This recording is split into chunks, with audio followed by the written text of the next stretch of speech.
Welcome to all of you to our open dialogue session, a whole series of sessions, and this is the Bioregional Open Dialogue number 3 that we do as R3.0 in preparation of our yearly conference that will happen in September.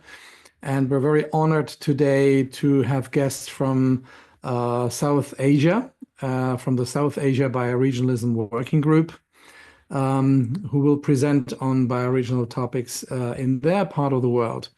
My name is Ralf Thurm. I'm the Managing Director of R3.0, and together with my Senior Director colleague Bill Bowie, I am facilitating this session. So just as a starter or as a beginning, just trying to want to let you know what we're going to do. I'll do a bit of welcome, which I'm already in the middle of, and then a couple of engagement guidance points that I want to mention. Then I will hand it over to Bill for some context setting of the session, and he will then also introduce our 4 main speakers for today. After that, we will have a facilitated open dialogue. And then at the end, Bill will close the session and announce further sessions in this series of bioregional dialogues. So just quickly on the engagement here in this session. When you're not speaking, we would ask you to stay on mute. We very much welcome if you have your cameras on, but we also understand, it's in the middle of the day for Europe that some people will have lunch. So we understand if you can't be on camera for that part of the meeting, but for the rest, it's always good to talk to a face and not to a black screen. We also invite you all to add your questions in the sidebar, and don't wait for that. Please ask them when they occur, and we'll curate those questions to cover in the facilitated dialogue segment. And sometimes we may summarize or cluster some of those questions just for efficiency reasons. Sometimes we may ask you to voice them yourselves.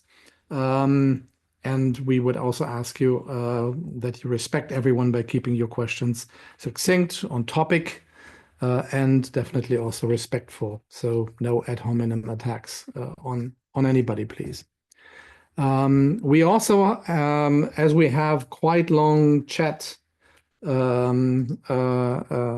entries, we see that whenever we do these sessions, we have also introduced a new format, and that is a link to a resource, a Google document.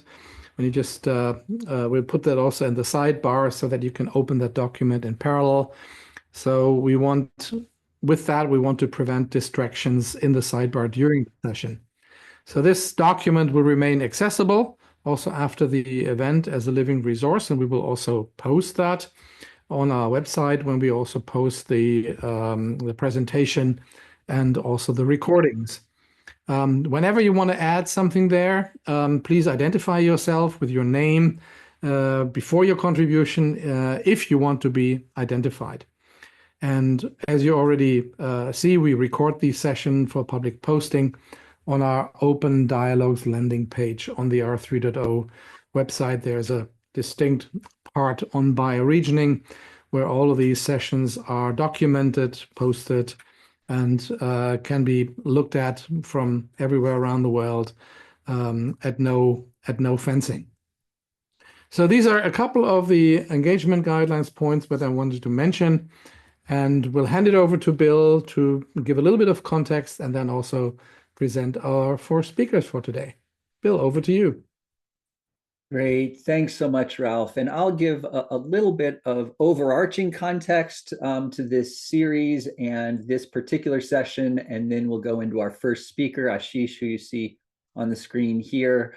So overarchingly, this open dialogue series started a year ago at the beginning of 2024, really organically. So I had just posted a link to a scientific paper on LinkedIn, and one of our community members said, "Hey, it would be great to have deeper dialogue about this paper, more in depth than you can do in a LinkedIn exchange." And we at R3.0 tend to be agile and tend to be very community oriented. So we were like, well, absolutely. And so that process just continued. We've created kind of a format of about half of the time of presentation of one sort or another, and then about half of the time of open dialogue, as the name suggests. So that's just a history behind these sessions generally. And then in 2025, with our shift to completely devoting ourselves to place-based and place-sourced work, and in particular bioregional work, our 2025 Open Dialogue series is exclusively focused on bioregioning.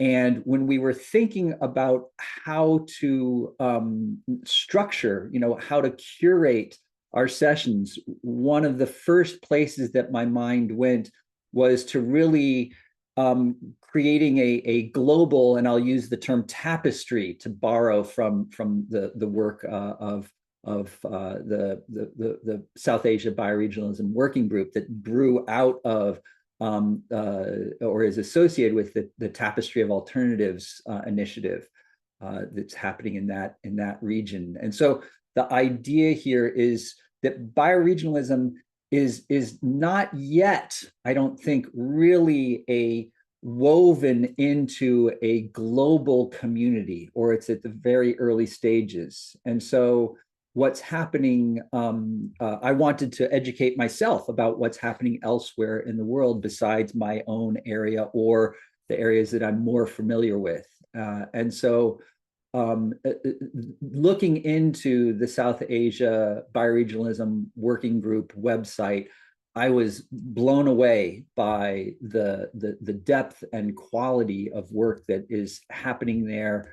And I won't share more about that. I think Ashish will give us some of the background on that. But we had a really great opening conversation where we sort of compared notes and set the intention for this session, which has been on the books for a while. So this is something that we've had the ability to anticipate. And in particular, what I'm appreciate is that this is a multi-voiced session. So there are 4 folks from the South Asia Bioregionalism Working Group who will be speaking today, as you saw earlier. And so we're going to get multiple perspectives on the work that's happening in this important area. So I won't do too much more contextualizing, because I really want sort of the voices of those in the working group to contextualize, do most of the contextualization. But I will hand over to Ashish, just by saying that Ashish, we have a history of engagement. So Ashish spoke at one of our conferences in the past few years. And then also we interviewed Ashish for our sort of the next generation, our first generation of blueprints. We're doing a next generation, and we're actually in the process of changing how we frame those. I won't give away too much on that front, but Ashish did an interview with us, and actually we're ending up quoting Ashish extensively in that document, which will be out in draft form for working group members shortly. So some of you may be in our community, may be familiar with Ashish, and then we get to meet other players in the working group. One working group member who you may not be, you'll hear from not necessarily in the presentation side, is Namrata Kabra. And I want to especially thank her for doing a lot of the coordination in this session. So sorry, back to that first slide, Ralph. And I'm going to hand it over to Ashish. And Ashish is going to be showing his own slides. So Ashish, a little bit of background on the group and also your vision of South Asia in the bioregional context. Thank you. Thank you. Thanks a lot, Bill and Ralph, for this opportunity. It's wonderful to be able to speak to a more global audience. about some of the work that's happening here in South Asia. And I echo your thanks to Namrata, who behind the scenes has helped a lot with the making of the working group, but also this particular session. And I'm also greatly looking forward to my colleagues, Nisha, Uttam, and Sonam for their presentations. So I will take about maybe 12 minutes or so, if I might, share some slides to give you a background to the working group and also the vision that is emerging from the working group and from other work that some of us have been doing. You can see the slides. Yes, but it went on to full screen and then it went back off of full screen. So it's off of full screen. It's into the it's showing up in your PowerPoint right now. I don't know why. That's strange, because on my it's full screen here. Maybe go out of full screen and then back in. Thank you. Yep.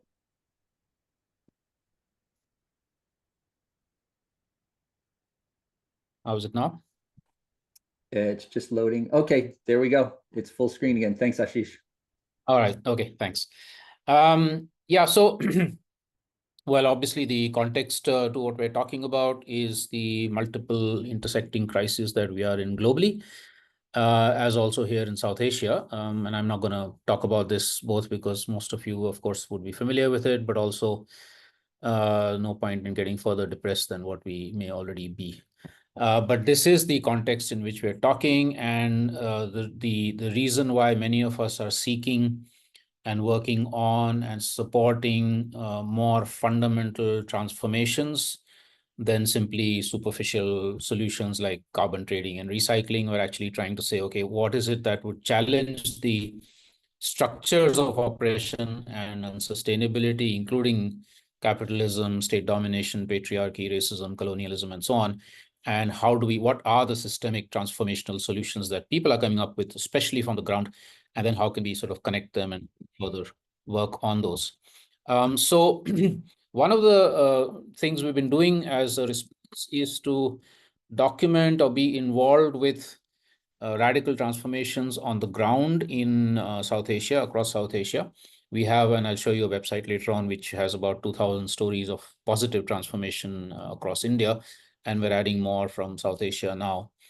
But there was a huge gap when we started working on this a decade or two back, which was that while these things were happening on the ground, they were scattered, they were not connecting to each other, and because of that, they were not actually making a macro impact. They were making a huge impact on the ground where they were, but that was localized. And so we felt the need to create a forum for these initiatives to get together, and especially to talk to each other across sectors.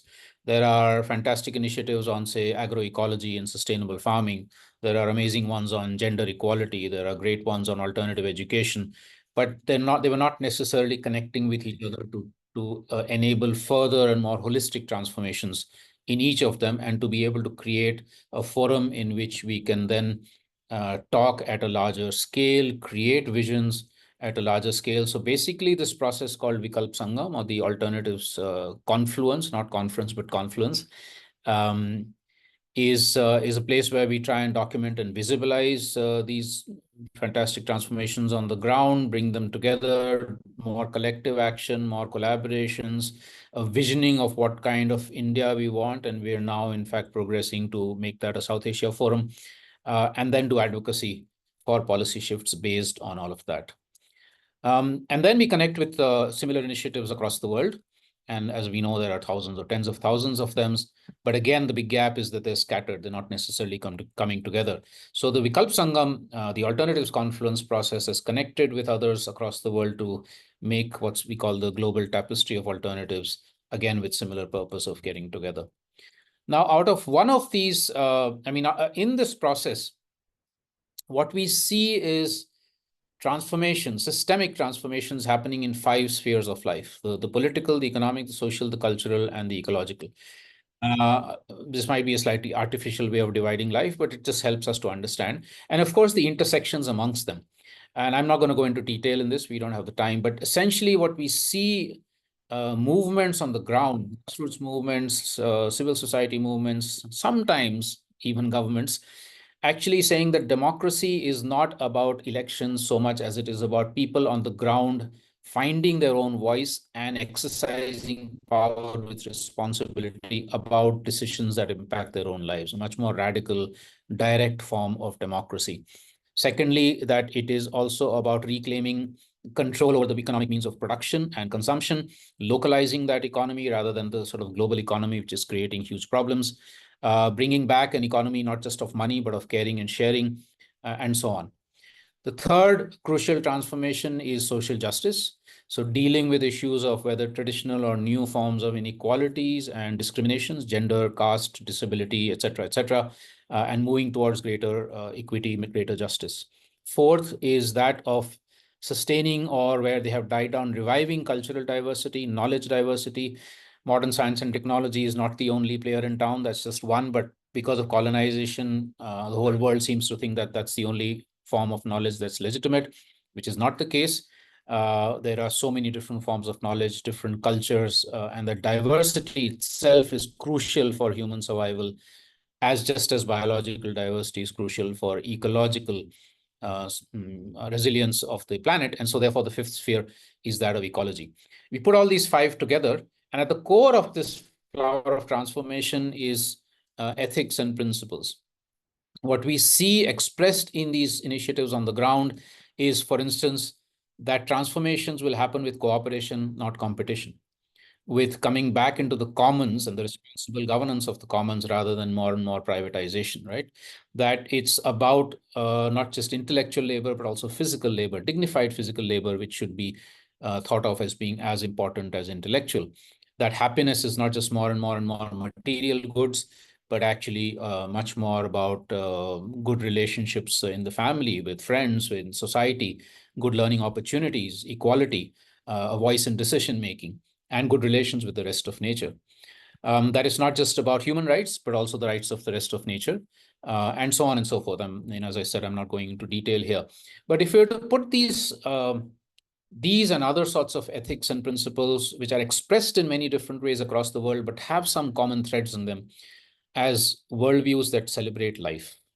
And this becomes a very crucial antidote to the forms of, especially capitalist modernity, which have pushed on us that celebrities are those who are famous, rich, or powerful, or all three, right? And we tend to think of that as being what's newsworthy, but in fact, to us, those of us working in this, it's really people who are sustaining life and the rest of nature itself, which are the celebrities. Now, putting these five spheres and the values together, we have been increasingly feeling here in South Asia that one approach we need to work on much more is bioregionalism or biocultural regionalism. So if you were to look at South Asia from a political map, which is the top left-hand side, you'll see it's split into 7 or 8 countries, which are split because of historical imperial reasons, or in at least 3 or 4 cases because of colonialism and its heritage. And what that has done is that it has divided, if you see the bottom right-hand picture of the map, it has divided ecological flows, it has divided cultural flows, it has divided even economic flows, which have happened for thousands of years in this bioregion, right? Or in this or this biocultural region. If you take rivers, for instance, the Ganges is divided into 3 different countries. If you look at the whole basin, 3 or 4 different countries, which means that the upstream country can make a dam without caring for what happens downstream to people or to wildlife and ecology in that river. So that's just one example of what nation-state boundaries, very rigid nation-state boundaries, can do. So our quest is to say, can we reimagine South Asia from a biocultural perspective, not necessarily to go back into how it was before, a few hundred years back, but learning from that and the strengths of what was happening then to sort of bring it into the current context and say, okay, what do we do? How do we get there? We're also trying to learn from some seed initiatives towards this, practical examples of this. Possibly one of the most interesting was what was called a river parliament, where about 60 to 70 villages in one river basin in Western India got together and created a institutional structure to manage and govern the entire river basin, regardless of the political boundaries in that basin, right? That ran for about 12, 13 years. Very interesting learnings from that.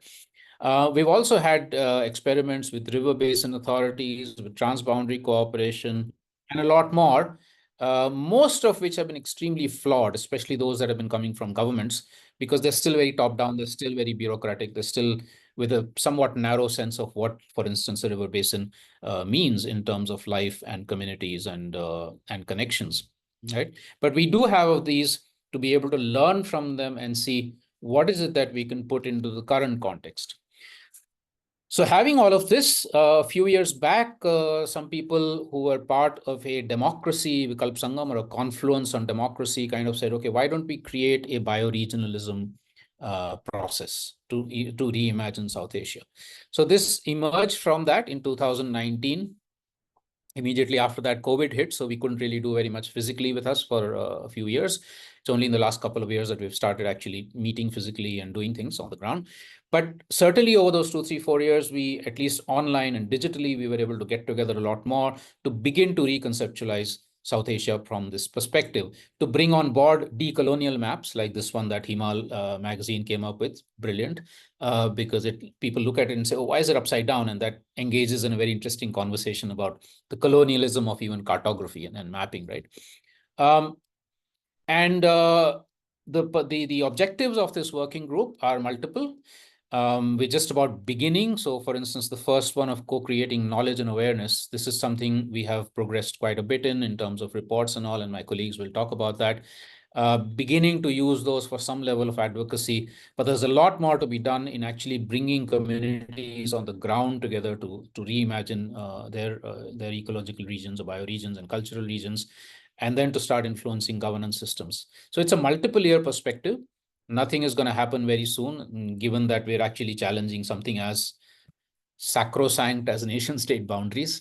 Some of us could be called even seditionist or anti-national by even suggesting things like this. So one has to approach this with a certain sense of caution, but it's something we have to get into. And this is especially so because if just quickly to go back into that map, if you actually look at South Asia, what am I doing? If you look at South Asia from a political perspective, we also know that most of the boundaries between the nation states are areas of conflict.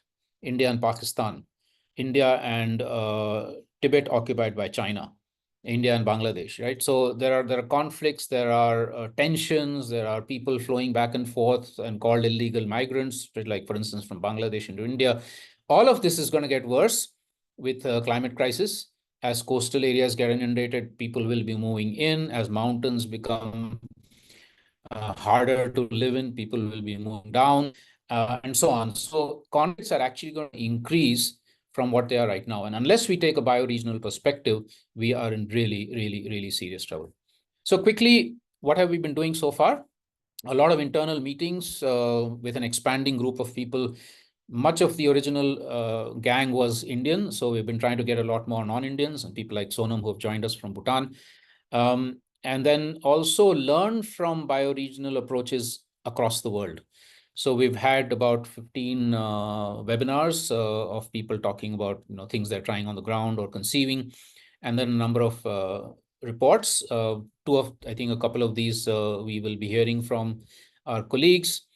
So we've had 3 reports, another 1 or 2 that are coming out on reimagining South Asia from a bioregional perspective.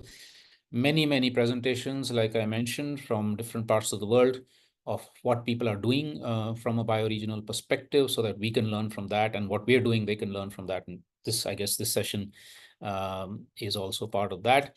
Next week, we are actually having a training course, a certificate course on bioregionalism with about 25 participants. This is put together by our collaborator, Atri, with the Bioregionalism Working Group and some of our other organizations. So that is something I'm looking forward to. And finally, we have just begun a draft of a biocultural vision or a bioregional vision for South Asia. So it's a forward-looking vision. What could South Asia be in 2100? Like a dream vision. And then, of course, trying to work on pathways towards that. So we say that in 2100, boundaries, nation-state boundaries have become porous. Visas are not needed anymore. Wildlife, nomadic pastoralists, etc., are able to move back and forth. Some of the old trade routes, like the Silk Route, have been reopened in a new context, of course. And these boundary areas, from being areas of conflict, have become peace sanctuaries, governed locally by local people through radical direct democracy. The sort of hyper-nationalism that we see in South Asia right now, which is creating enormous tensions and conflicts, has it been replaced by more civilizational identities, more identities of peoples, indigenous peoples, etc. Direct democracy is grounded now in villages, in town neighborhoods, etc., and then federating over larger landscapes to create that larger scale bioregional governance. And traders and communities, nomadic communities, are actually now messengers. They're news takers. They become the connectors across the bioregion. It has also meant that rivers now across South Asia are free of all the dams and diversions that have been created in the 20th and 21st century, and a lot more. I'm just giving you a little glimpse of what this vision is beginning to look like. This is still a draft document. It's still being worked on. We hope that in the next 2, 3, 4 months, there will be something that emerges from it, but it'll continue to be an evolving document. So for the moment, Bill and Ralph, that's it. There's a lot more on the website, and I'm happy to engage in a conversation once my colleagues have also shared their visions. Thank you. Oh, thank you, Ashish. Big appreciation for the breadth of what you just delivered and shared with us. And in particular, what struck me throughout was the degree of convergence, the degree of alignment, without even necessarily having known about this in advance. So in particular, I just want to touch on a few things as we transition over to Nisha. One is the term confluence, that you've been using the term confluence, and in fact, your working group emerged from a confluence or a sangam. We're using that same language without having realized that it had this history with your work. So that's a really fortuitous or synchronous overlap there. The focus on knowledge.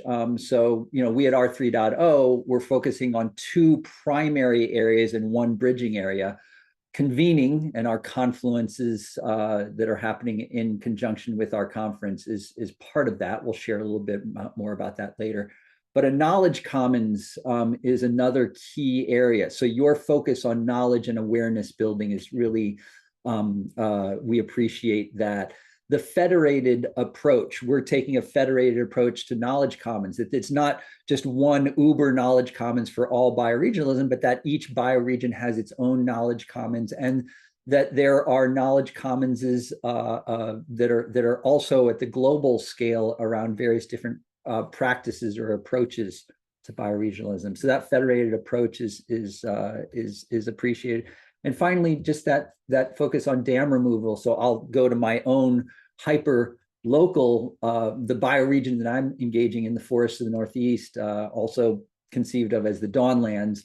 Dam removal is a key issue, and our R3.0 steering board member, Will Zoll from Regen Foundation, is playing a key role in that. So just pausing as we transition to our next speaker to just note this convergence or this alignment between bioregional initiatives that are happening at a remove from one another, but really sort of conceptually and practice-wise interwoven. That's very striking to me. So now we move from the overarching introduction of the work of the South Asia Bioregionalism Working Group to some of the specific work itself. And so Nisha will be introducing, and Ralph, you can go ahead and bring up the slide briefly, at least, to introduce Nisha. So, and this is some of the first work that I looked at after the working, or maybe before the working group call that we had, really this pre-district bioregional mapping initiative and report. I would strongly encourage folks to check that out. That's what Nisha is going to be focusing on. And here again, the idea of bioregional mapping is something that has a long history in bioregionalism. But I think that what's happening in India, that report, brings a very special perspective to the floor. So without any further ado, we'll hand it over to Nisha, and Nisha, I think Ralph is making you a co-host, or no, you've got the second connection to present some. So Nisha, without further ado, over to you. Thank you. I'll just share.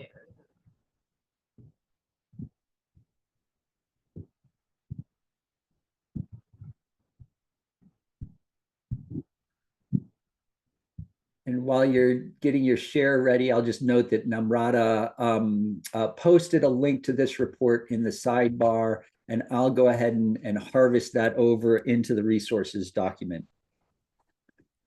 And we can see your screen. It's just starting to appear slowly. All we see is a navigation bar right now.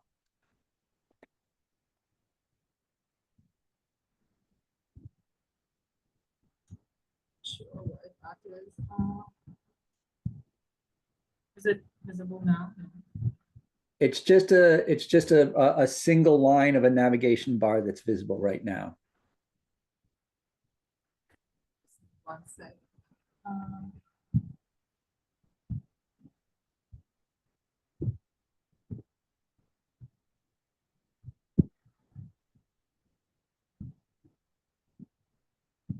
And while she's doing that, I'll just mention, maybe as further context, that the resources document that we have that I posted earlier, and maybe I'll repost it. Oh, there we go, Nisha. So we'll make sure that these resources are posted in that document, and the benefit of that, part of why we do that, is to sort of not have as much distraction in the sidebar, but really so that there's a living repository, so that, you know, after the chat disappears, you can still access it. So Nisha, we can see it now. Over to you. Thank you, Bill. Thank you, Ralph.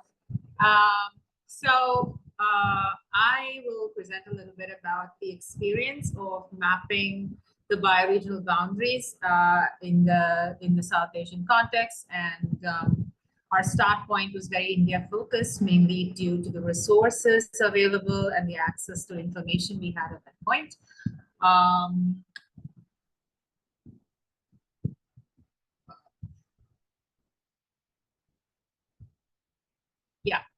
So this is what came out of it. We ultimately published this particular monograph, which is part of this effort, and it documents and it also showcases the map that came out of it.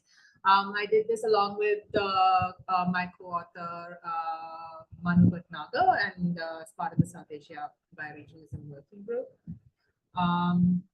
Right. So I will start off a little bit about explaining the process. And for us, one of the biggest challenges into this journey was figuring out resources that were, in terms of a process, or even understanding bioregionalism from a global South perspective, because most of the resources, most of the information and literature and explorations with the term itself largely came from the global North. India being being a very complex context, we did not want to do this from these resources that were more commonly available. So we had to really invent our own process and come up with our own resources. So the start point was to peel backwards from the district boundaries created by the British colonial regime. And that was totally an investigative process. It was very interesting as a researcher to do it like that, but we had to really go into finding what could be a possible resource, what could be a possible bioregion. And then really it was just like unraveling and pulling at these threads until a bioregion itself and a boundary started making sense, and then we mapped it. It was a very contextual process, and I just want to say it was very, very emergent. It had a lot of intuitive aspects to it, and it really was informed a lot by stories about mythology, along with, of course, more formal sources of literature and maps and things like that. So Ashish has explained a lot of this already, so I'll just sort of quickly run through it, but just to set a bit of context to our work. So, South Asia has very controversial, conflicted boundaries at a human political level, but more importantly, in this context, it is doing so much harm to the socio-cultural as well as the more than human flows and movements and quality of life across these regions. Our geographies are very, very distinct, and the map on the left really shows a sort of, at first glance itself, you see very strong territorial emergences. And the map on the left is sort of showing how splintered this region is. This is the district map of India, because our work at this stage was really focused on India. But you really see how such territories got fragmented through this the current system. Yeah, so and I just wanted to sort of go a little bit more further to say how it really showcases how these regions were, which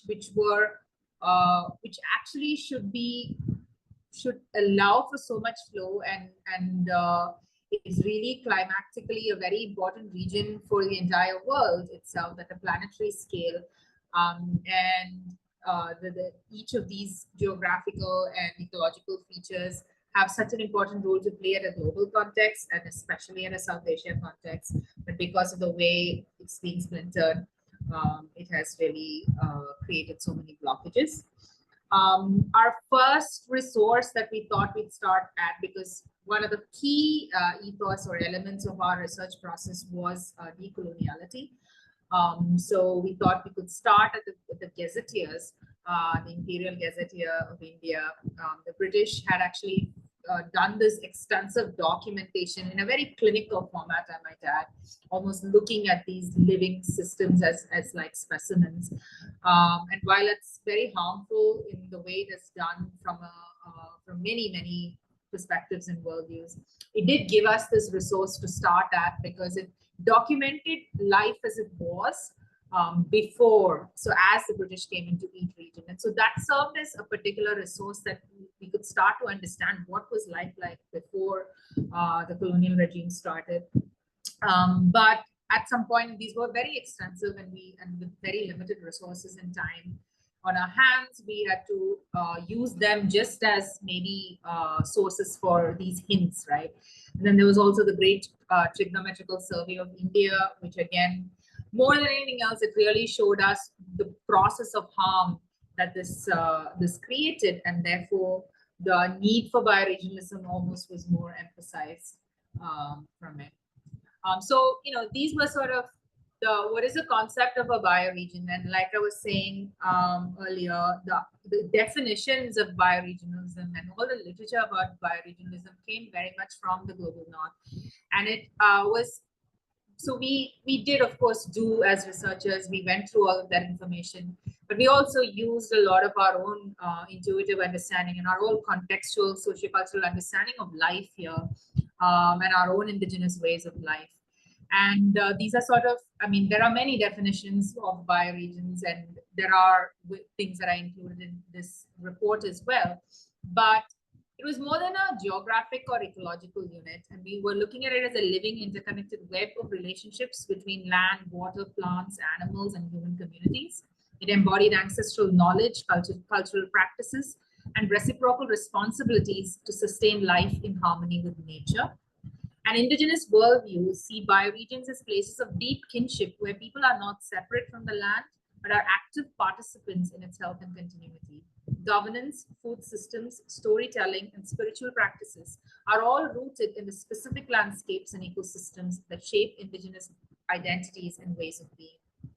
And I want to add that this is sort of, I was trying to word some of the ethoses that we held on to as we started this process and after the first stage of mapping. And therefore, this also informed the kind of resources that we then used to create the map itself. So we use everything from mythology and folklore, and India has an almost infinite trove of mythology and folklore. And it's so interesting, and it is really sort of has so much ancient history as part of it. A lot of the geography talks about a lot of things. So, it all provided clues. And then we would like, oh, make this interesting phrase or this type of a geography. And then we would like research through it. That was our process. So Sangam era in the South especially was a very advanced time, and from the 3rd century before Common Era to the 3rd century, so almost like 600 years. And then it had very advanced literature and art forms at that time. And there were later accounts by it. We used all sorts of things like travelogues by travelers explorers from across the world, memories and memoirs written by various kings and poets, a lot of geography and a lot of narratives that were written by people from outside the subcontinent, including people from colonial systems, various cultural and tourism related narratives, which is interesting because, we go to like one of the very interesting things that we found is in this era of tourism boom, different states would talk about their cultural from a very sort of commercial point of view in many cases. But in that process, they would maybe speak of a specific name that was used in that region or a specific way of life. And that itself was also the first hint.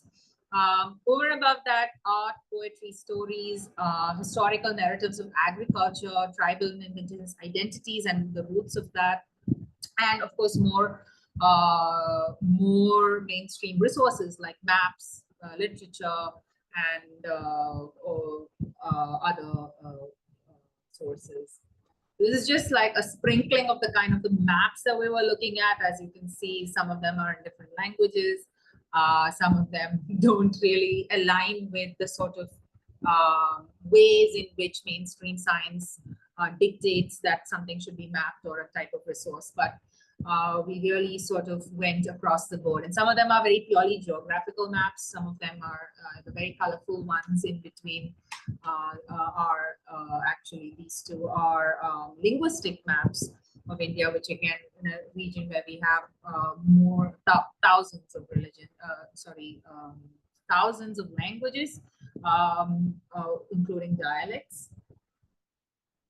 And then this was the map that we finally produced. We covered about 65 to 70% of India. The rest of it, we didn't either have the resources or access to resources, because language was often a biggest barrier, because we had to work mostly with the languages that we both spoke, or we had access to people who spoke, and some of it, and therefore we were not, or these were areas where we just were not able to find some information. So from all of this, it was always a sort of intersection of a lot of information that finally made us come to the conclusion that this could be determined as a bioregional boundary. And we were working with a district map of India, and the district map was created by the British. The first one was Salem in the south in the 1700s. And then the district maps were basically, they were created for administrative purposes and for control and extraction, and those, so therefore things like distances from the capital, the amount, sort of an even spread of resources, so that there were other administrative reasons like what each governing body would get out of it, and what is the revenue and things like that. So, and often the entire district was then just named after the district capital, and in this process the identity of that region was completely obliterated. And post independence, the Indian government reinforced those same boundaries, and then we went into state formation, and the states were mainly on linguistic reasons, but again, by using dominant languages, the diversity of our languages also were sort of swallowed. And then, so we used the district as a unit, because we could not draw boundaries from ground up without actually having grassroots work. So this was basically from desktop research and talking to people and secondary sources. But with that in mind, we were like, okay, within the district system, how can we create bioregions? Because often bioregions were broken up to make these districts, right? So basically we looked at the pre-colonial historical and cultural context. We looked for native names, and those were the kind of hints that we were looking at in all the resources that I previously mentioned. We really were looking for memories and intangible identity. And the idea of Desh, sorry, that's autocorrect made it Dish, it's Desh, D-E-S-H, or Nada, which is more in the south. And Desh is a little bit more in the center and the northwest, maybe. And in different regions, these words of what it is, which is basically what is your home territory or what is bioregion, right? And that was a very powerful sort of, and for anyone who's from India, or if you spend some time in India, a very common question that, especially in cities or more cosmopolitan places, that you will be asked is, what is your native? Which as an English sentence is grammatically, it makes no sense. But what they're asking is, where are you originally from? What is it? And what is your native village? What is your, so in my language, you would ask, Naat Levedana, which literally means which is the Nard that you come from. And this is something that across this, and often the answer to that is usually a bioregional name or a native name. So this was something that we used as a strong factor to determine what is this possibility of a bioregional boundary. And then ecological factors, of course, rivers, terrain, climate, barriers. And when I say barriers, things like a river or a mountain often act as a barrier in many ways. So like in certain emergencies were there because on both sides of the river, everything else is the same. But then the cultural evolution is quite, I mean, it's similar in terms of food and climate-related festivals, etc. But there is some distinct differences because in the earlier days, it was not possible to say cross the river or cross the mountain. And so these also became reasons to figure out, okay, this could be a distinct bioregion from another one, even though climatic and ecological factors seem to be in complete alignment. Agroecological traditions, festivals, food, spiritual traditions, of course, linguistic traditions, and then, of course, modern day manifestations of all of this. And the conditions of life, and by that I mean, like, what was the ideas of well-being that, or architecture, or infrastructure that evolved through the ages that even determined what the bioregions were. And then we were overlapping and finding these intersectionality until it somehow made sense that, okay, within all of this, this seems to be making a bioregional boundary. So yeah, I will not take us through all of it, of course, but each bioregion that we have identified has a whole story to how we determined it. But I will just take us through 3 of it. So that sort of, gives you a kind of idea of how we went about it. So Terai, which is this particular, I don't know if you can see my pointer. Yes, this little green bioregion over here, south of Nepal and the foothills of the Himalayas. So Terai, like it originates in Urdu or Hindi or in Nepali as well. It means lowland or marshy ground. And it is low. It is in very high altitude actually compared to other parts of India. But then compared to the Himalayan regions, it was at the foothills, and that's where the name came from. It's basically very tall grasslands with swamps and sal forests, and then there are alluvial soil formed at this, as this was where the rivers sort of started coming to the foothills, and there were a lot of soil deposits, right? And large perennial rivers, which are the South Asia's larger rivers, Yamuna, the Ganga, and the Kosi, etc., were coming through this region. And then the main thing, for example, was the soil itself, which also determined the kind of the ecoscapes, was a particularly distinct characteristic over here, which is the new and the old alluvium deposits, as well as the clay and silt. And the soil itself proved to be a very, very strong hint. And of course, the water table as well, which is that this region, it had a very high water table. So that, as a result, resulted in a very particular sort of condition of life, which is that it would easily flood in but whatever, in the natural way that the water level would easily rise. So if you look at this river basin map, this number 2 sort of kind of coincides with that region. And then when you look at this map of the physiological conditions, you will also see this clear emergence of the foothills where this region could possibly be. So, this is how various of these layers start coinciding. And then of course we, all the soil and things, we're all looking at so many maps to actually come to this conclusion. But here as well, you see that there is a language that is particularly spoken in this region, which is clearly sort of almost aligning with that particular boundary. The next one I want to take us through is Kongunad of Kongu Mandalam, which is in the south. It is this purple bioregion over here. Just for me, I just wanted to say, as researchers, for me and Mr. Manu, language was a big thing, and also our own memories were really a strong driver and a strong hint, sort of guiding us into this, because where do we start in this kind of informal environment to see where do we find these resources, right? So, for me personally, I am from this bioregion, this Kutanad bioregion. And one of, when we were looking, and over here we have the Western Ghats, which is the mountain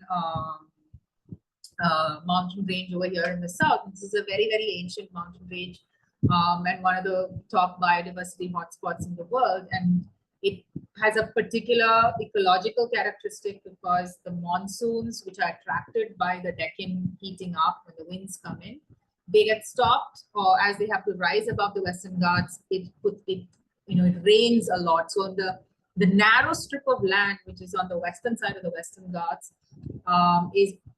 is heavily tropical and green and biodiverse. And then on the other side, it's more in the rain shadow region, and it's more deciduous grasslands and rocky terrains. And over here is the Eastern Ghats as well. So if you look at the old trade routes, this region over here, the Kudanad region, was part of the Muziris port, which is one of the world's oldest ports. It's thousands of years old. And then people would come here, and then the Western Ghats split over here. There's a natural Palghat gap over here, and then the Eastern Ghats start. So people used to take this trade route through this. And this region in the center of these mountains became this Kongunad region, because it had a very particular ecology, yes, because of the way the mountains were forming, but it was also through the past, some of the monsoon winds would allow for water to go on the other side. But the terrain was very rocky, which also meant that it was very pastoral, nomadic communities that were living there. And it's a very specific cultural distinct boundary that forms here, though today it is part of the larger Tamil Nadu state and under the Tamil language that it comes. But clearly there is a very distinct culture that evolved over the years. And the clue, in fact, for us to start unraveling this was that at one point in time, there was a grassroots political struggle in this area asking for a Kongunad state. And so these are how things sort of manifest as in people's cultural identities. But when you actually look at it, it has such ecological, cultural, social, agro, trade, etc., as its historical relevance. And then the other one that I also want to show you is this Tulunad, which is this green part over here. And as I was saying, the Western Ghats creates a environmental condition of very, very lush, heavily forested, biodiverse areas on its western sides. And it's a very narrow strip between the Arabian Sea and the Western Ghats. So what I want to speak about here is what created this little strip of land as different from, say, Malenad over here or Kudanad and Kudanad over here. because if you look at ecological, climatic, terrain, etc., it's all very similar. But one of the three things was the linguistic. It's a very clear demarcation of a different language that evolved over here. And even today, though it's not considered the dominant language, even today the community there speaks this language, Tulu.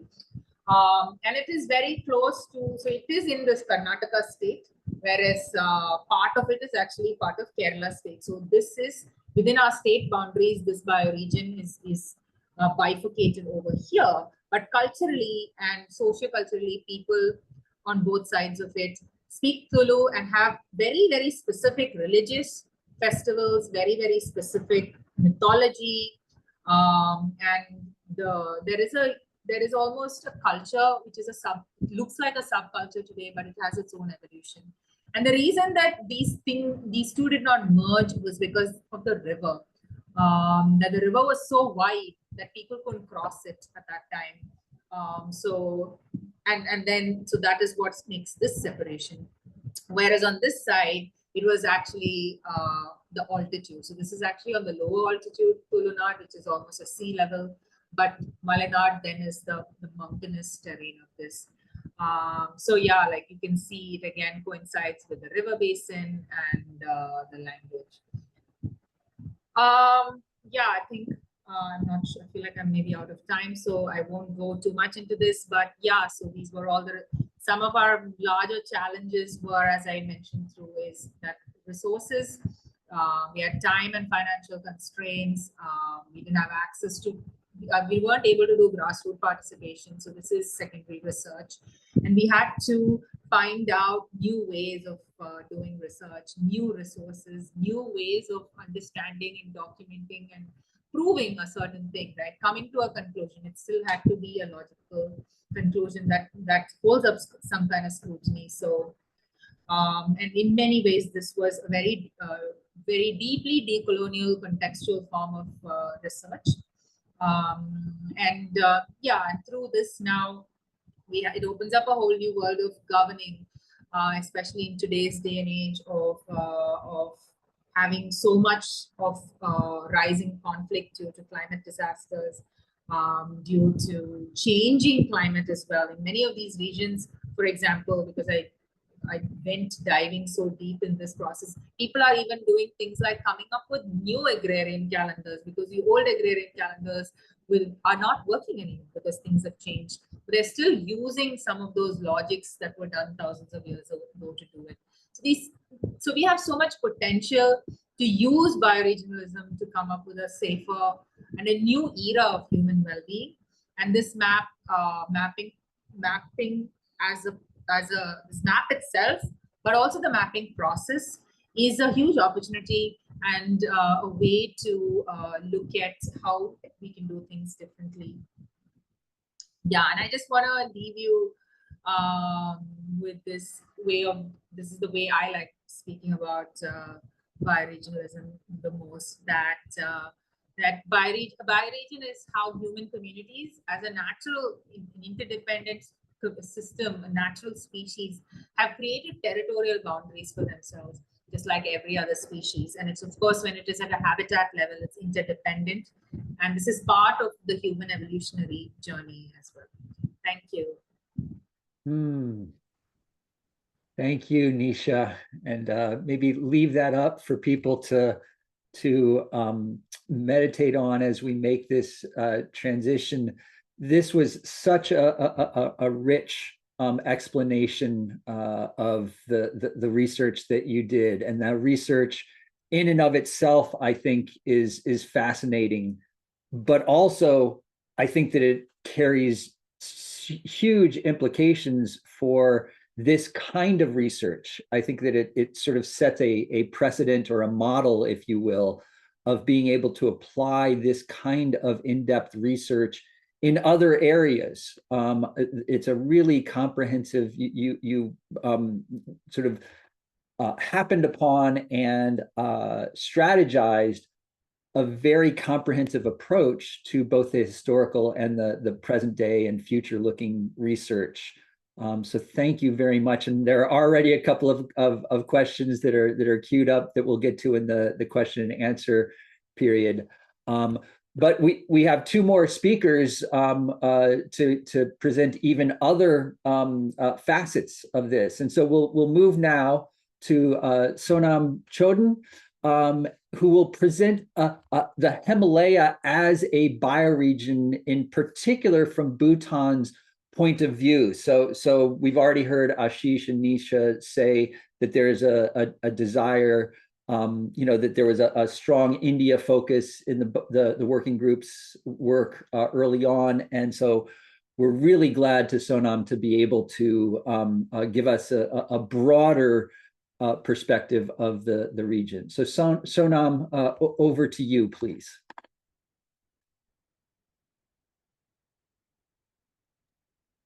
Hello.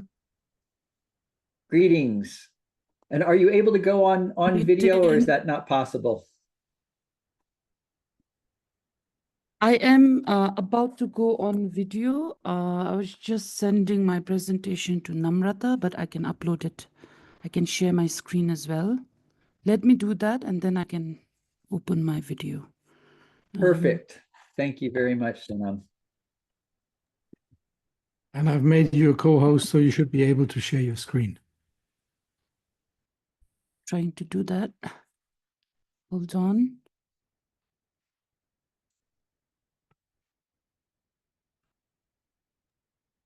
Okay. There Do we you see go. this? Yes. And it's just in the PowerPoint, not the presentation mode yet.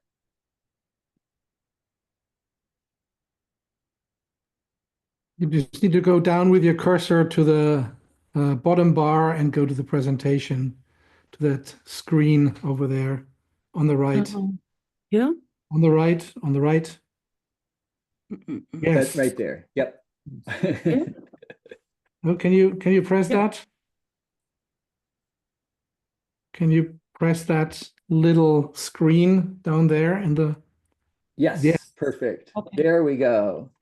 Thank you, All Sonam. right. So you can see me. I usually don't like keeping my video on. We can see the slides, and if you're more comfortable with your video off, that's of course fine. If you did leave it on, it would give us a little bit more of a sort of human perspective, but you do what works best for you, Sonam. It's okay. I'll leave it on. I'll hide my face so that I don't get uncomfortable looking at myself. All right, so this is Sonam. I'm from Bhutan, and I think you can see in the slide where Bhutan is. I'm sure all of you all know where Bhutan is. It's a small constitutional democratic monarch. The governance is constitutional democratic monarch, and it's the Kingdom of Bhutan, which is in the eastern Himalayas, just below Tibet and above India. And of course, we have our neighboring countries, Bangladesh and Nepal.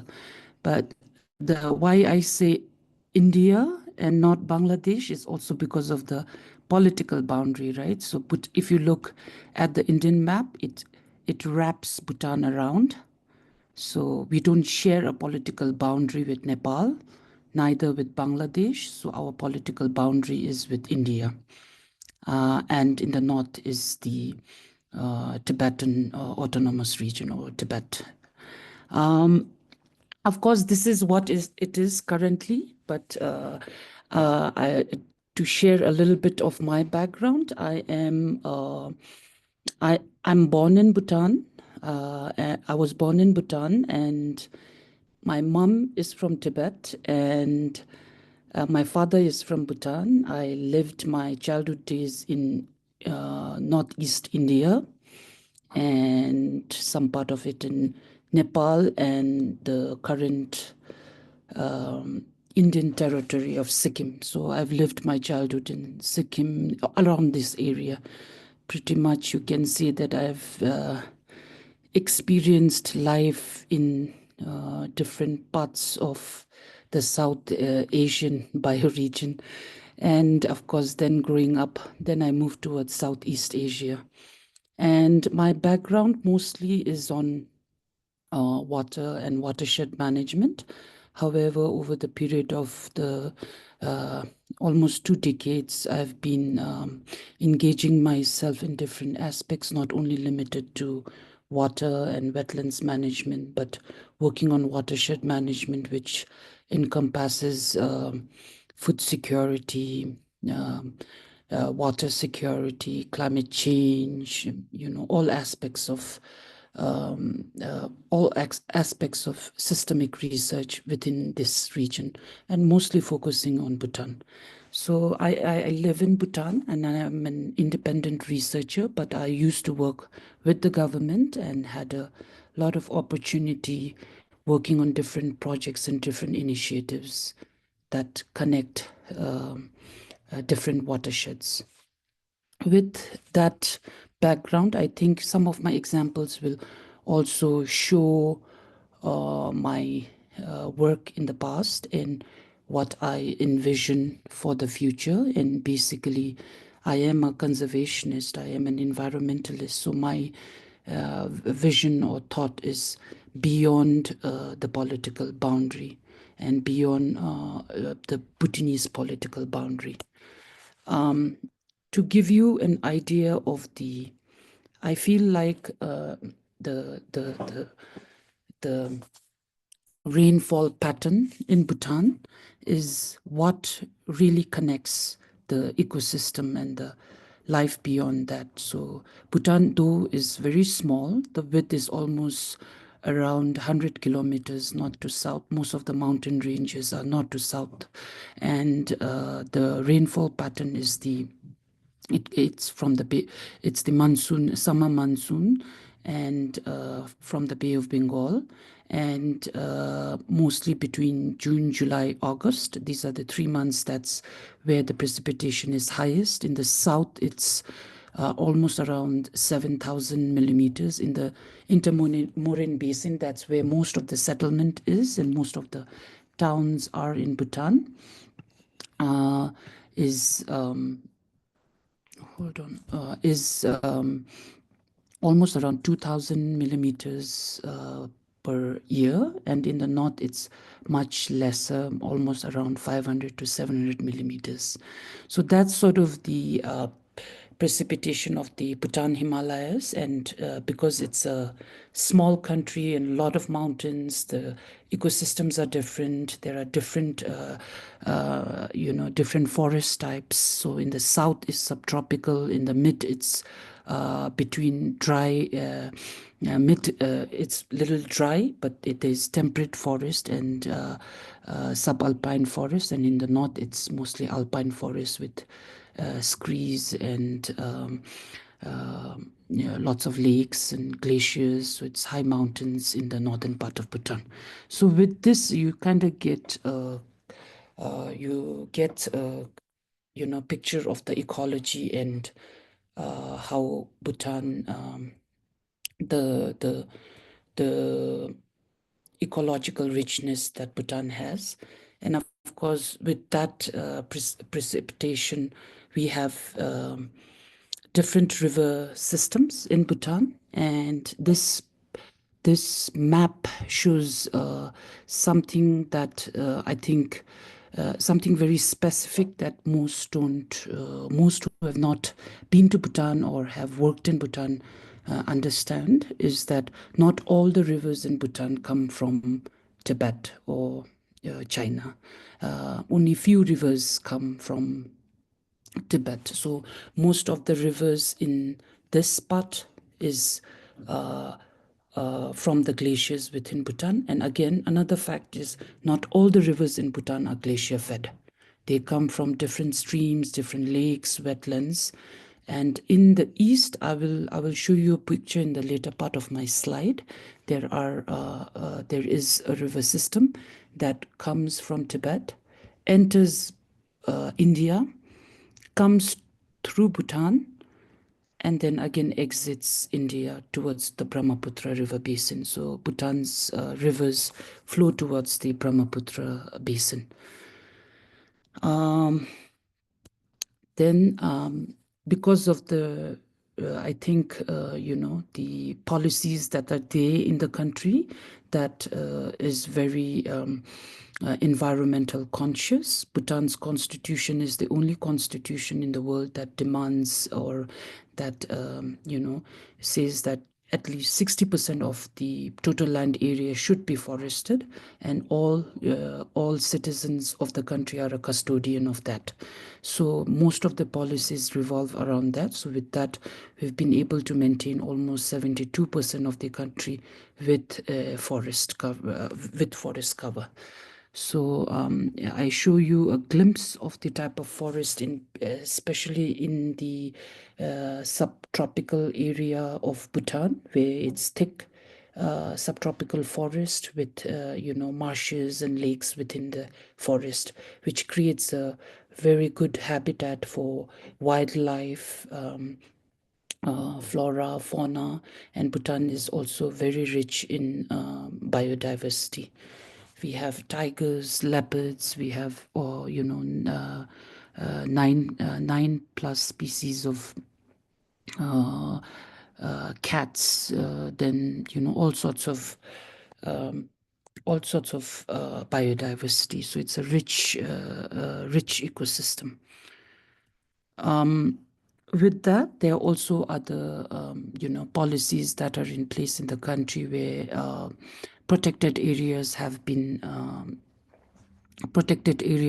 designated, and over the years these protected areas have also been connected with biological corridors, because like if you look at the park here in the north, this is one of the biggest park in the northern part of Bhutan, called the Jigme-Dorji or Jigme-Dorji Wanchuk National Park. And this park, we spotted tigers there, and also snow leopard in the north.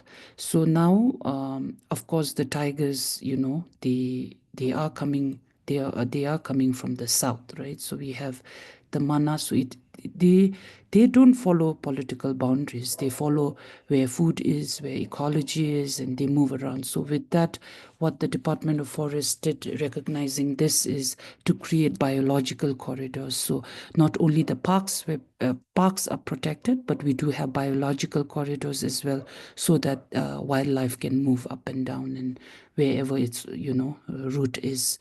However, the protected area system in Bhutan is very different from the US. Of course, the idea is borrowed from the US, but most of these protected areas have people living in them.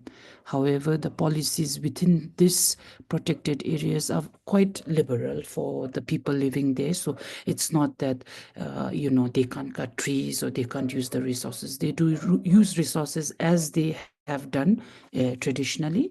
However, there are core zones and zones that they can, multi-purpose zones where they can harvest firewood, harvest timber for their houses, and the rules are a little bit stricter in the core zone areas where they can't harvest, and most of the core zone areas are the thick, rich areas where there are wildlife. Of course, with that, my core work has always been with the love for wetlands, love for water ecology, So there's always been a fascination on the type of ecology that harbors water. And Bhutan has all sorts of wetlands in Bhutan. So the first picture is a vernal pool in the middle of the forest, and you see flags as well. So one of the things that I've observed over my professional, or maybe my life, is that in the olden days, the water bodies were, like revered. There are spirits, there are mermaids, and they are like abodes of gods and goddesses. So people kind of protect this area. Some are wrathful, some are not wrathful. So sort of the belief, the culture, tradition kind of protected that area. Over the time, the threat is that, people are modernized, more scientifically oriented, more science oriented. So the protection of it has dwindled. However, there are also people who still believe in them. However, the interventions could not, the interventions to protect these areas are not always ecologically correct. So I've also seen a lot of mid-altitudinal springs and water bodies dry up because of unintended consequences of management of this area. So, you know, I've always faced a huge battle with stereotypical conservation ideas and approaches that come into the landscape. You know, number one, you know, coming from environmentalists, like planting, when people say like, oh, I've planted trees, it's very good. I don't necessarily see that as a, you know, good approach, because I've seen also plantation destroy water bodies and plantation destroy ecology, because probably you're not using the right species. Probably you've planted the trees where it shouldn't be planted. So I've seen, you know, challenges such as that. The second picture is a river that flows from north to south, and most of the rivers in Bhutan are still very pristine. So it's still good. However, we do have challenges mostly with quantity. So water quantity is a problem.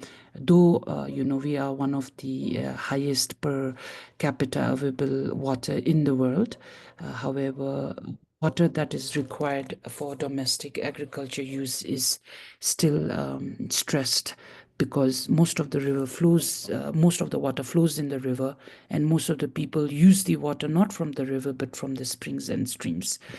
Then the other two pictures are high altitude lakes at different varying altitudes. It's just above the capital. The first one is just above the capital, and the second lake is further up towards the Tibet border.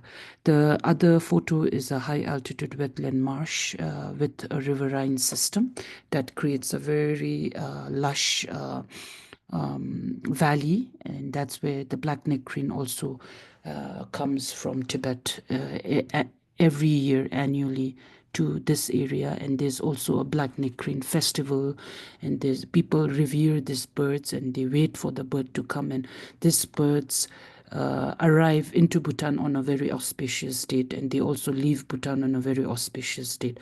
And these birds don't follow political boundaries, they fly beyond the political boundary. The next photo is also of a high altitude riverine system that is very close to the Chicken Neck area, or the very contentious area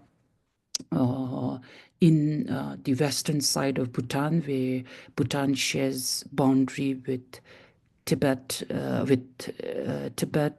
Bhutan, and India. So this is just very close to Sikkim, and I'm sure you've read a lot of news and a lot of coverage on that, because a couple of years there were some.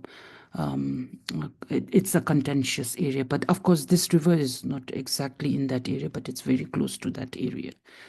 Of course, so I've done different types of work. This is one example, and I wanted to focus on this because this particular research work that I did was a cryospheric monitoring program that looked into the vulnerability assessment of GLOF, Glacial Lake Outburst flood in the mid valleys of the central part of Bhutan, called the Punachangchu River Basin, and this particular river basin is fed by multiple glaciers in the north. I particularly was interested in this because as a child, when I lived just in the midsection of this river system, and in the early in the 90s, there was a flood in this area, and you know, growing up, it was quite a shock. It was sort of like a, you know, like something that you would never expect, and it's something that has always remained in my memory. And I wanted to see what the north looked like and what I could do to you know, understand the system better. So I had to hike towards the north of Bhutan. I almost 9 to 10 days of hike to get there, and then of course that's the shortest, you know, because we hiked for almost 8 to 9 days, 9 hours a day. But if you take the regular hiking time, it'll probably be around 12 days.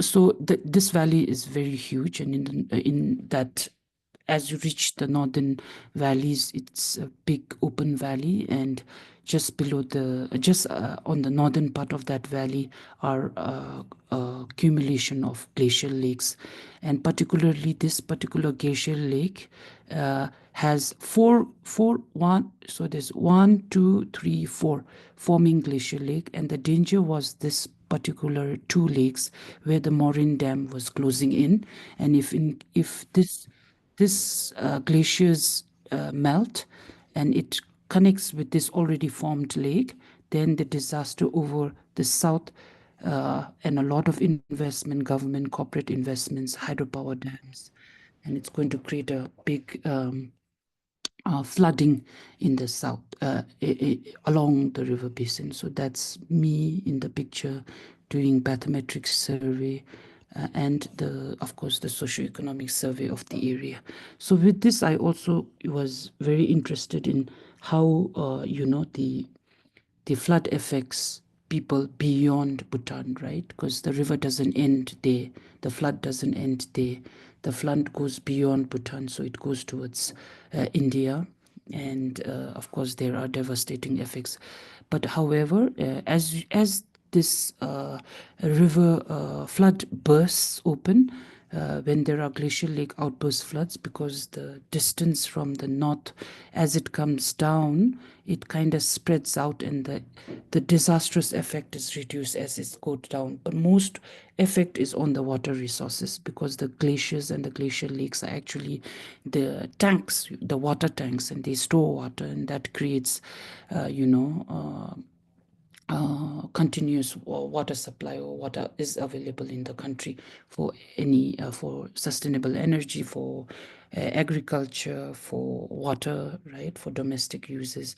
So the loss of a water body is quite huge, and the impacts of that, and the impacts on, of course, the social and cultural diversity in this area, because people might have to move to different locations, is huge. Anyways, I think my time is up, so I'll try to be faster. And this photo is a photo of a river that flows from Tibet, moves to India, goes the river that I mentioned.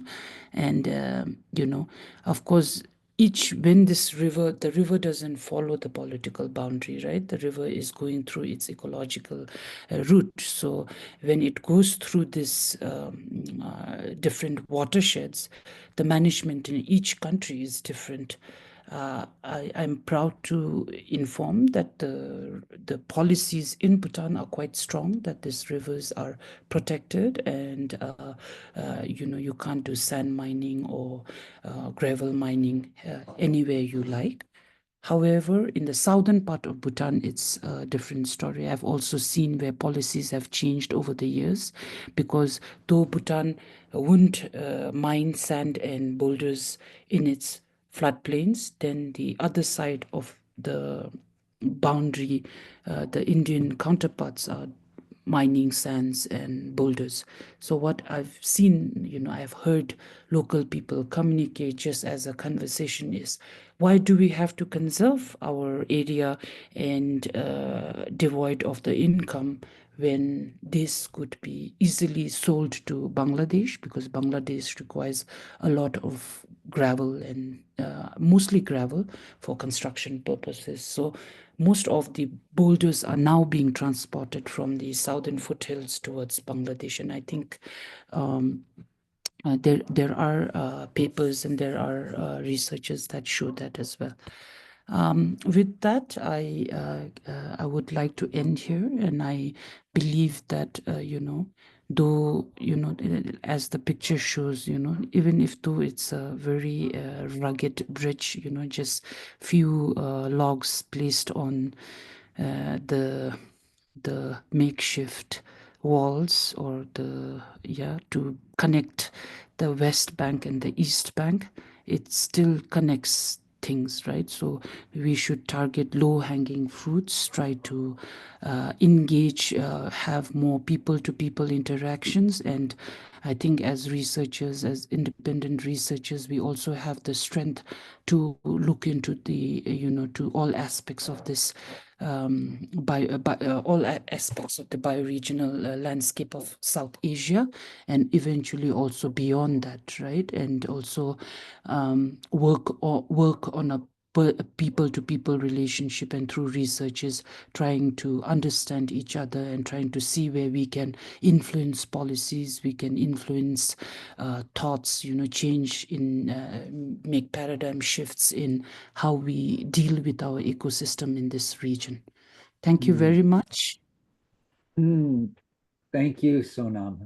This was a very informative presentation. I particularly like that last image, not just for its hyper-localized context of crossing that particular body of water, but also as ways that we can bridge between bioregional efforts. So both in South Asia, but also, I mean, one of the core intentions of this call is to start bridging more bioregionally globally. And so we do have a global audience. And I know that there are many people who will be watching this video as well. So thank you for leaving us with that image. And that brings us to our last speaker, Uttam Lai. Will present on a report that's part of the South Asia Bioregionalism Working Group body of knowledge, and it's on multi-hazard mapping of the Teesta River Basin, and looking at that as sort of a foundation for talking about bioregional planning more broadly. So I'll put the link to that into the resources document in the sidebar, and Uttam, over to you, please. Well, thank you, Bill.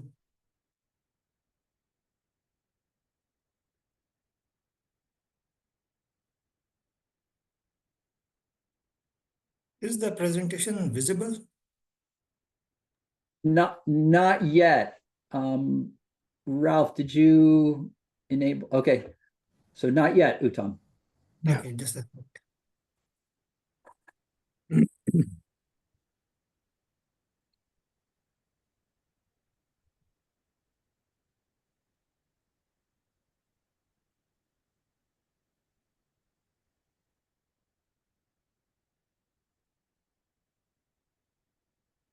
Is my screen visible now? It's still not visible.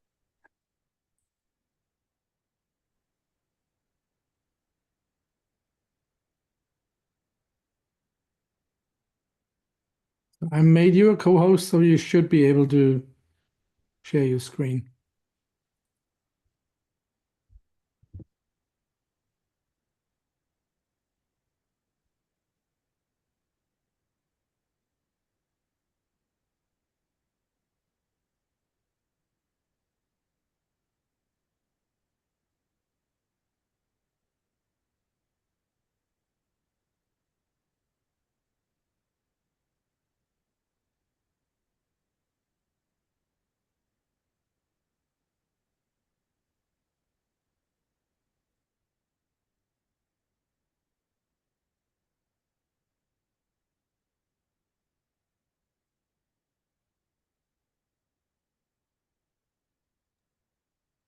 Fine.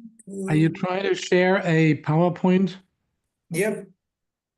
So if your PowerPoint is open and you are in Zoom, Yep. in the lower bar, there should be, I only have it in German. Bill, what's it in English when you share your screen? Is it screen share? Yeah, on Zoom, there's just a green button in the middle, the share Yeah. button, but Yeah. it sounds like your problem is elsewhere. There we go. Oh, yeah. There we go. Okay, all right. There we Okay. go. So we've got a JPEG in there.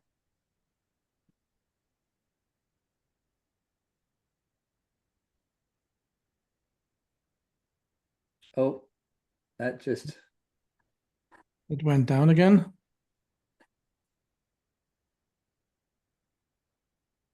I think that your was- file is too heavy, Uttam. See it now? there we go.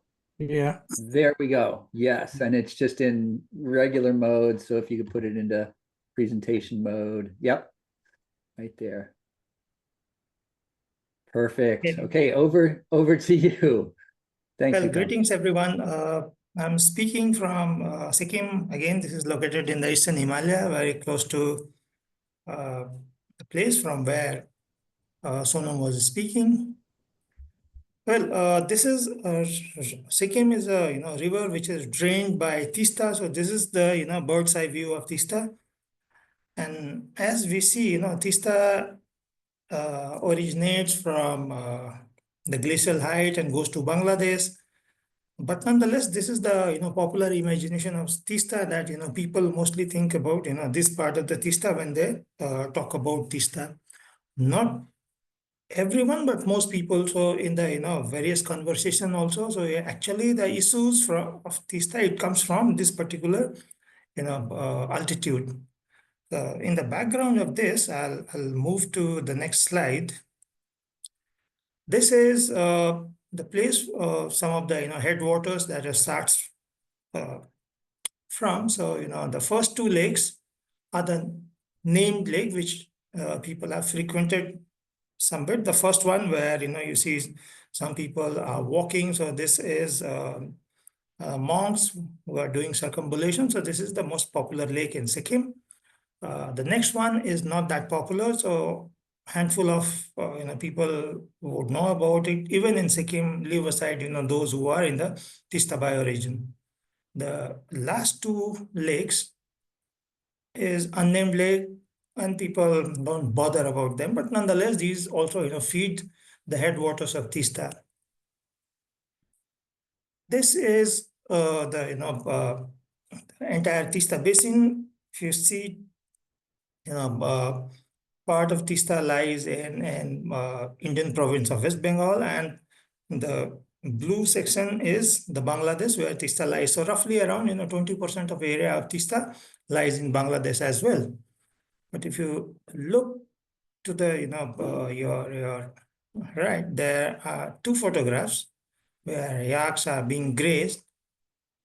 The first one is from the landscape, which is cold, arid desert.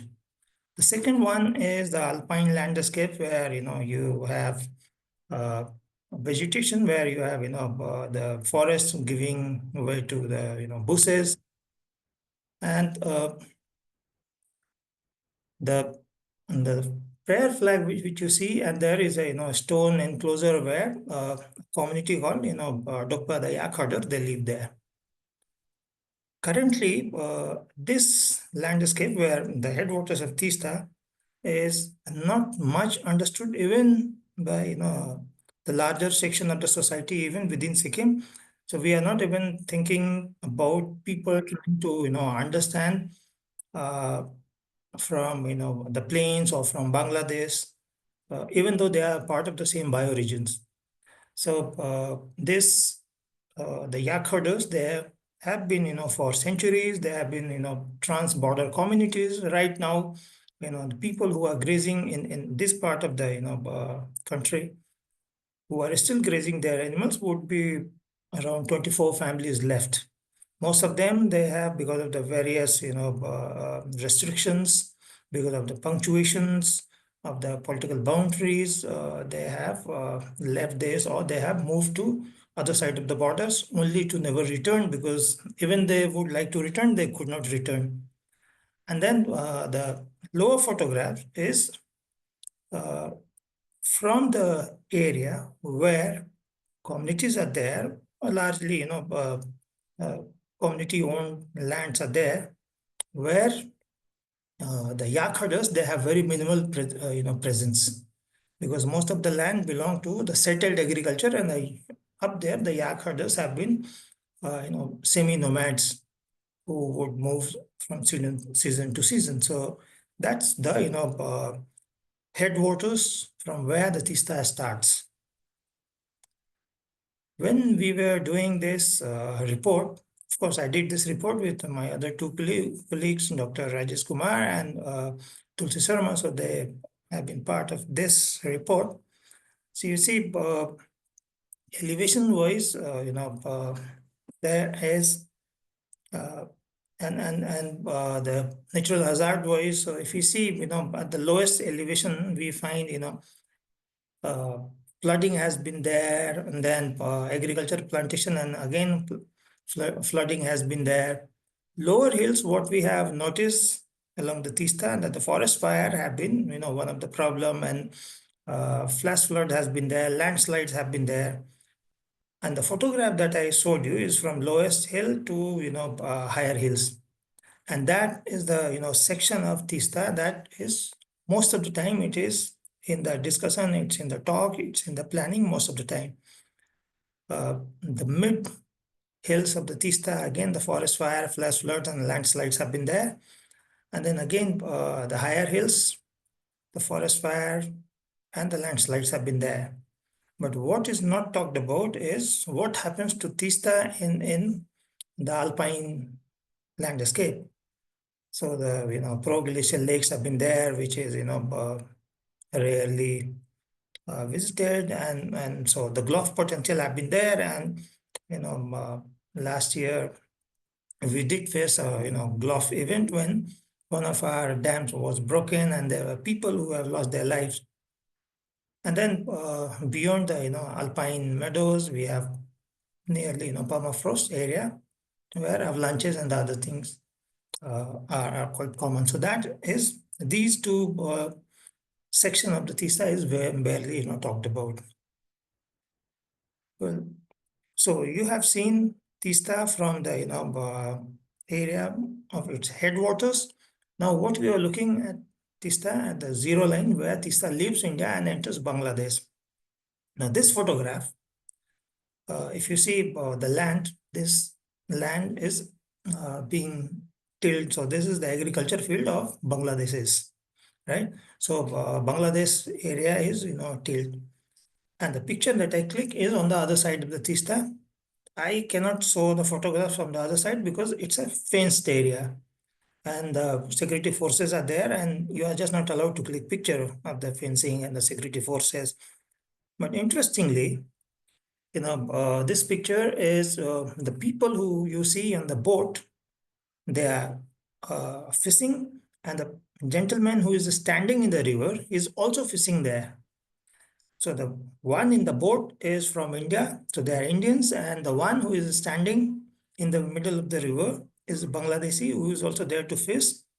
And since it's culturally, it's the same area, so they speak the same language, and they nearly know each other. So even though security forces are there, they are looking at them. Often they would converse, they would share a cigarette or something, and they would, in the meantime, they would fish and they would go back. And it's a area where crossing border is very difficult unless until you try and do some misadventure. So this is what we did in the report. We categorized the entire Teesta Basin on the basis of various tehsil in Bangladesh. They name it sub-district, and we, according to the various hazards that we took into account, these hazards are the weather events, landslides, earthquakes, forest fire, and floods. So for that matter, weather events we took from 1968 to 2017. For landslides, we took data from 1965 again to 2017. For earthquake, from 1934 to 2019. Forest fire, we did not have much longer data. So forest fire, we took data only from 2002 to 2018. Flood, we have reasonably longer period of data, 1984 to 2018, and we try to categorize which section of Teesta is more vulnerable to multi hazards. So accordingly, we categorize the area along the Teesta from the low, moderate to high, or very high, and we also in the previous slide, I showed you that which area is subject to which kind of slide, and accordingly, and we put it all the hazard together and try to categorize it according to the degree of vulnerability. So we calculated a multi-hazard values index, and accordingly we categorize the various blocks along the Teesta Basin area, irrespective of the national boundaries. Well, when the glove happened, this is the second dam along the Teesta, which has been which bore the brunt of the glacial lake outburst flood. The first one was in Sambles, and you are not allowed to click any picture. So even though I have a picture, but for the obvious reason, I'm not supposed to share that. Right. So nonetheless, but this was somehow they are not very iffy about this, the second dam. Well, this is on the mid-hill area. When the glove happened, if you see a red line along the picture, so the ground floor and the first floor has been all filled with water and the debris. This is the post glacial lake outburst flood event that happened, and this happened in an area where people have built colonies in the riverbed along the bank. So this is the post-disaster thing that unfolded when the flood water receded. It left the sediment deposition. What I try to bring home here is claiming to be belonging to a certain bioregion or certain river valley is one thing, and actually belonging to the river valley is another thing. Here, the people have been claiming Teesta, that we are sons or daughters of Teesta, but what they have done is, after this, first they have, they should not be, they have no business to be on the river terraces building this colony.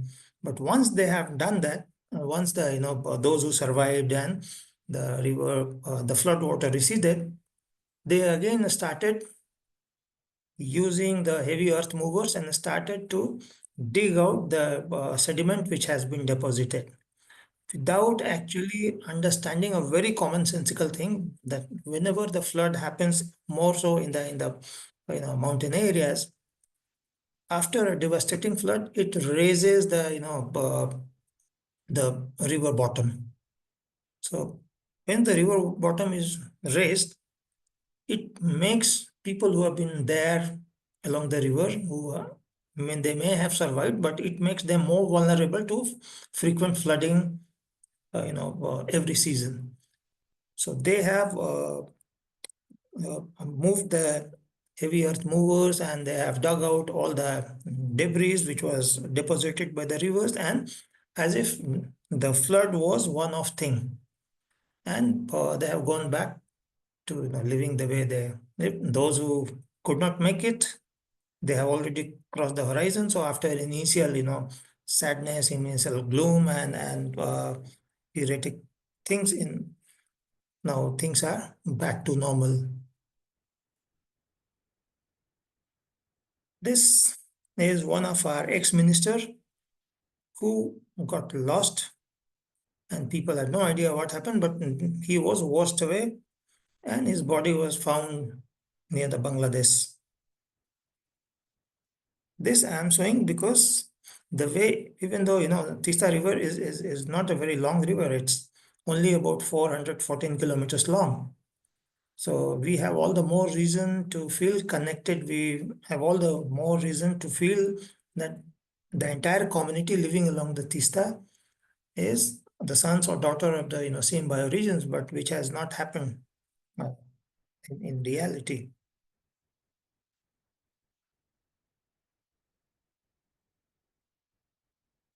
So now coming back to this image, Now, you see, the first image that I showed you of the yak herders. Now, what they are negotiating is, because we have such tensions between India and China, that part of this landscape has been mined by anti-personnel mines. So it has been planted there, and there are enclosures where after few people accidentally stepped over it. So there has been barbed wire, and the barbed wire, after a couple of seasons, in the season grasses grows. And if you see grass growing in this landscape, the cold arid region, it attracts all kind of animals, including the domestic animals, the yaks. So human can understand that there is dangers there, but not the animals. So the animals would be about jumping over the fence, and then they would die because of the anti-personnel mines. And these animals does not die immediately because it's anti-personnel mine, and one blast they would not die, but they would die a very slow death. So that's one thing has happened in this landscape. Another thing what happened is, yaks are traditionally animals which can withstand easily around -30 degree in temperature. But a few years back, about 300 yaks died in North Sikkim because it was extreme cold. That's pretty crazy. And people were reporting in the beginning that because of the extreme cold, yak died, but that was not the reason. The reason was that this bioregion has been so fragmented, and the yaks, because there is heavy deployment of army on either side, so not only the people, but also not the animals are allowed to move across for grazing, which they have traditionally done. So since the animals are not about to graze in the winters, and in the winters, these animals would climb higher up, because on the other side is Tibetan Plateau. There is not heavier deposition of snow. So it's possible for them to dislodge snow and lick rocks for minerals, or wilted grass, and that's how they have been traditionally surviving. But that is not happening because of the securitized situation.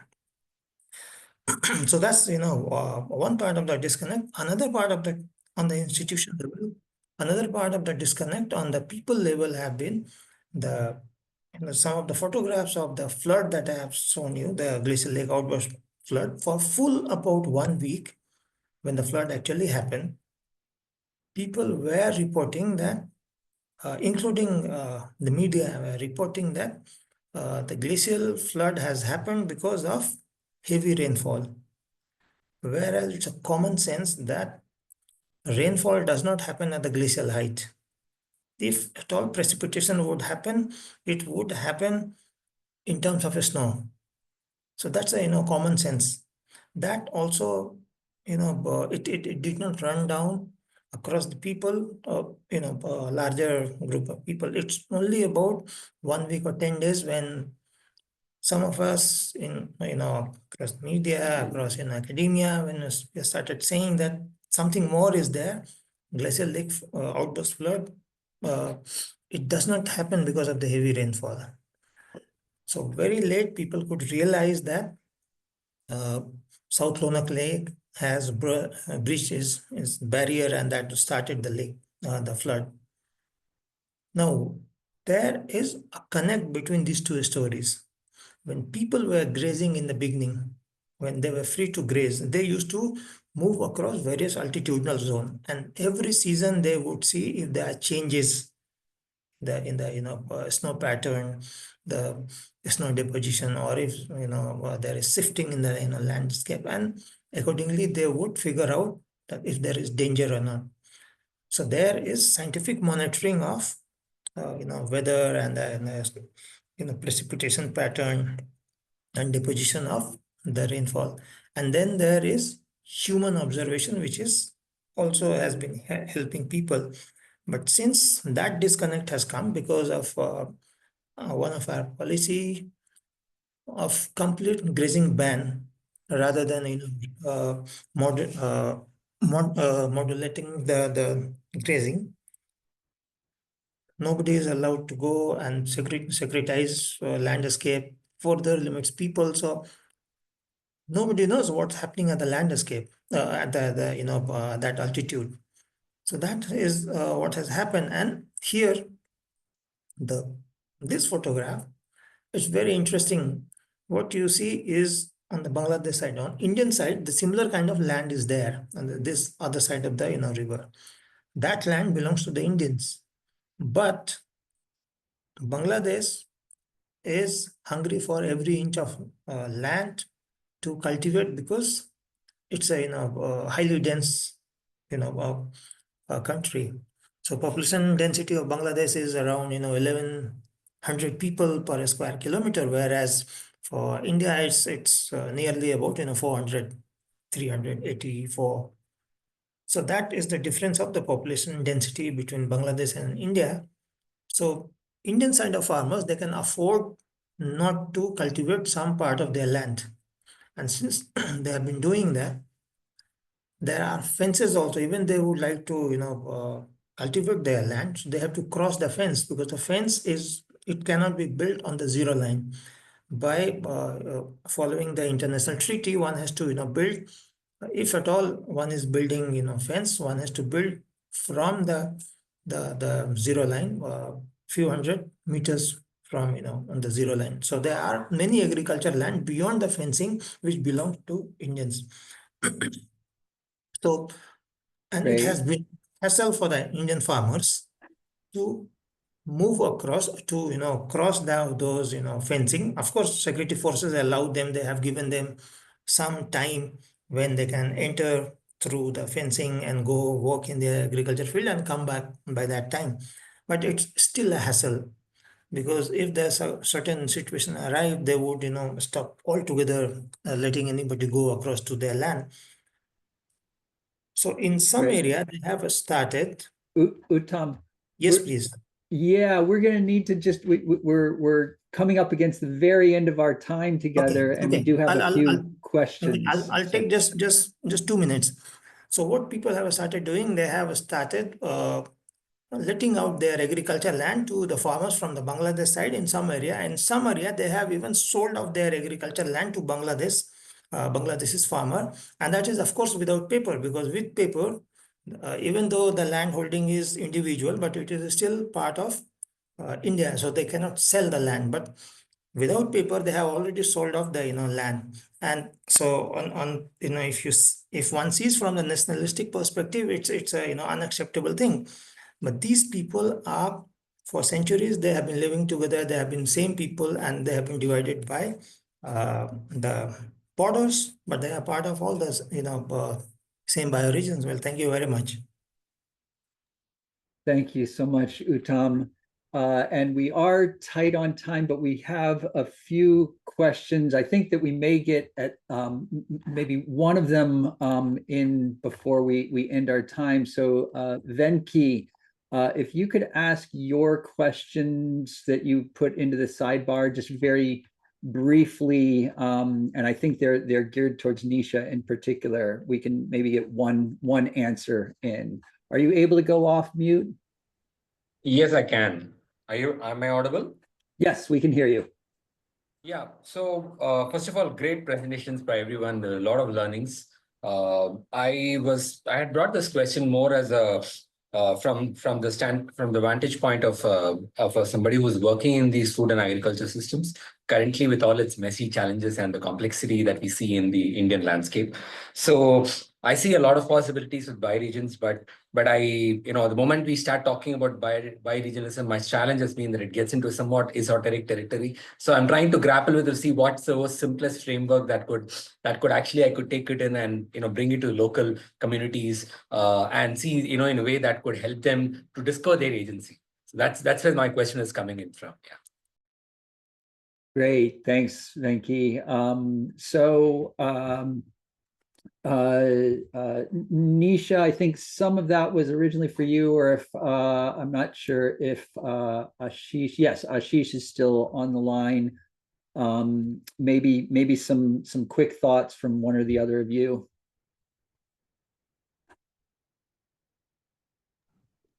Yeah, I mean, the question is the one in the chat, right?